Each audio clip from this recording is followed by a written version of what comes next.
Dumepensa naman ang lalaking nagtangkang ipuslit sa raiya ang ilang hayop na nanganganib ng maubos.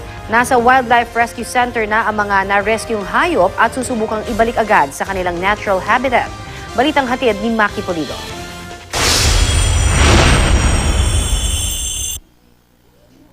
Dahil may mga sticker ng Bureau of Plant Industry na nakatatak na inspected at cleared, didiretso na dapat ang 5 styro box sa cargo area ng naiyak. Pero ang kargamentong idineklarang halaman, natiktikan ng Wildlife Enforcement Team at ng Bureau of Customs ang tunay na laman. Sa loob ng mga maliliit na kahon at plastic container, isiniksik ang 11 tarsier, 3 Philippine Eagle Owl, 3 Scops Owl, mga monitor at sailfin lizard at iba pang hayop. Naglalagay siya ng halaman, sa BPI siya nagre-request ng permit.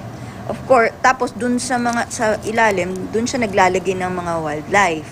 Ngayon, kung hindi mo talaga i-inspectin din yung ilalim nun, siyempre, maipapass off mo na halaman lang yan. Tauhan ng Office for Transportation Security ang suspect na si Gerald Bravo. Isang Shoji Masuyama ang dapat tatanggap ng mga trafficked wildlife sa Japan.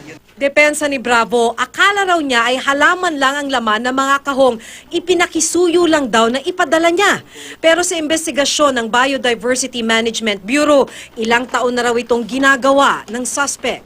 Titingnan din natin kung meron siyang mga kukuntsaba pang iba, no? Maaring ganun din kasi. So, talagang we are requesting na mas malalim pa na investigation yung gagawin. Ang Bureau of Plant Industry, pinagpaliwanag na ang nag-inspeksyon at nagdikit ng sticker sa muntik ng makapuslit na kargamento. Ini-inspect yan lahat, bawat box ini-inspect yan. So, sinil nila yon.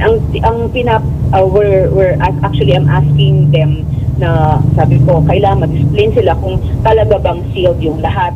Nasa Wildlife Rescue Center na ang mga na-rescueng hayop at susubukang ibalik agad sa kanilang natural habitat. Pero nag-aalala ang mga taga-rescue center dahil mabilis mamatay ang mga tarsier sa sobrang stress sa pagkahuli at pagkulong sa hawla.